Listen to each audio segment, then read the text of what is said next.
Қайырлы күн достар.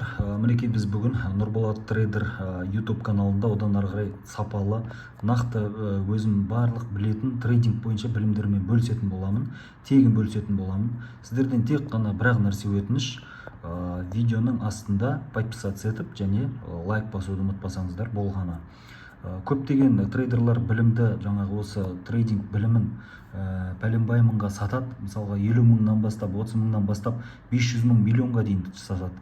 Енді оның бәрін егер YouTube'да ерінбей қарасаңыздар, осындай тегін білімдер өте көп. Әрине оған уақытыңыз кетуі мүмкін, бірақ ерінбеген адам табады. Ендеше кеттік. Мінекей дәл қазір көз алдыларыңызда трейдинг вью. Бүгін менің сіздерге айтарым сессиялар бойынша қалай жұмыс істеуге болады. Мен мысалға қазіргі уақытта сессияны дұрыс қою үшін сессионс деген индикатор бар. Сессионс деген. Соның настройкасын жасап қойсаңыздар, оны мына жерде индикатордың ішінен кіріп сессионс десеңіздер, сессияның уақыттарын белгілеп, Қазақстан уақытымен турлап қойсаңыздар, әр сессия өз белгіленіп түседі. Бірақ мен көбінесе былай жасаймын. Мысалға дәл қазіргі уақытта 26 тамыз, біз бүгін таңғы 4-те ашылады Азия. Қазіргі түс мезгілі таңғы 4-кі уақытқа жылжытып битіп, мына жерде мен мысалға сызып қойсам, осылай мен өзім белгілеп отырам. Міне 4, міне 4 уақытысында мына жерде осы жер міне Азия сессиясы 12-ге дейін, яғни 12:30-ға дейін Азия сессиясы бар. Жалпы бізде 4 сессия бар. Сессия деген өздеріңіз білесіздер. Әр елдің, жаңағы әр құрлықтың дейміз ба, мысалға Нью-Йорк уақыты бөлек, Азия уақыты бөлек, Европа уақыты бөлек. Сондықтан біз енді Қазақстан Азия уақытына сәйкес келеді. Бізге ыңғайлы уақыты осы Азия уақыты, себебі таңғы 4-тен бастап түске дейін болады. Және Европа уақыты да, және Нью-Йорк уақыты, барлық уақыт негізі бізге ыңғайлы. Ең таң азанмен ашылатын өздеріңіз білесіздер, яғни бізде Тихий океан дейміз, сағат 2-ден бастап 5-ке дейін болады. Одан 5-тен бастап ары қарай не ашылады? Бізде Азия сессиясы ашылады. Ол Азия таң сағат 5-тен 14:00-ге дейін жалғасады. Ал дәл осы уақытта 14:00-ге жетпей 12:00-де бізге Лондон уақыты кіреді. Сонда қарап отырсақ, бір-бірімен қисат деп айтсақ болады. Тағы да басынан қайталап айтайын. Тихий океан деген сессия бар бізде. Ол Тихий океан сағат 2-ден 5-ке дейін. 5-те Азия кіреді. Азия уақыты сағат 2-ге дейін. Ал 12-де, сағат күндізгі 12-де бізге Лондон уақыты кіреді. Ол 21:00-ге дейін жалғасады. Және Нью-Йорк уақыты кешкі сағат 5-тен басталады. Түнгі 2-ге дейін басталады Нью-Йорк. Енді бізде әрине ең тынышы, әркімге әртүрлі сессиялар ұнайды. Енді осы сессия бойынша білім бар, білген білімімізді айта отырайық. Мысалға мен қазіргі уақытта міне сағат 4-5-ке қояйын, Азия сессиясы міне.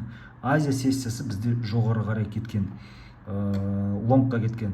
Біз енді оның алдындағы кешегі Нью-Йорк уақытысын қарайық. Ол сағат 5-тен бастап. Мінекей кешегі күнгі сағат 5-кі уақытқа барамыз. Міне 5-ті де белгілеп қояйық. Міне сіздерге көріну үшін сәл 2х-қа қояйын. Мына сессияның белгілеп қойған уақыттарымда. Енді бұл не деген сөз? Мына аралықтан мына аралық қазіргі менің таймфрейм 5 минуттықта тұр. 15 минуттыққа қойып қояйын. Мінекей. Дәл қазіргі уақытта мынау бізде бұл Нью-Йорк уақыты. Міне Нью-Йорк. Нью-Йорк. Мынау Нью-Йорк уақыты. Ал мынау бізде қазір міне Азия уақыты. Азия уақыты тұр. Біз енді менің айтайын дегенім бұл жерде жалпы сессиялардың білімі қалай болады, көптеген жаңағы трейдерлардың айтуы бойынша. Мысалға мінекей Нью-Йорк уақыты кеше түнде, одан кейін Тихий океан дейміз, барлығы бар. Міне бүгін таң ата сол кешегі бүгін міне жоғары көтерілген, қарап отырсаңыздар. Қазір 5 минутқа қояйын. Мінекей жоғары қарай көтерілген.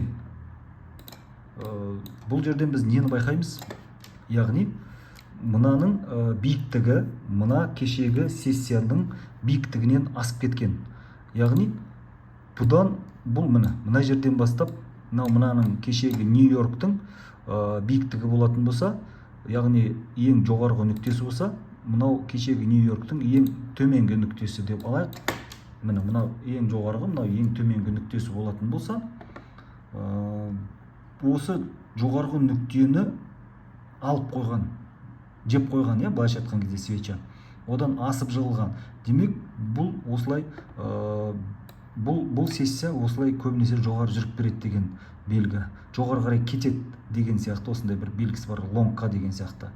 Ал егер бұл Азия сессиясы өткен алдындағы сессиядан, яғни кез келген сессия бір-бірінің алдындағы сессиядан асып немесе төмендеп, минимальныйынан және максимальный сызығынан асып жығылса, ол деген сөз солай қарай көбінесе жүріп береді дегенді білдіреді. Бұл сессиялардың өз-өзіне жаңағы осындай бір білімі бар. Бұнда ескере жүрген дұрыс болады.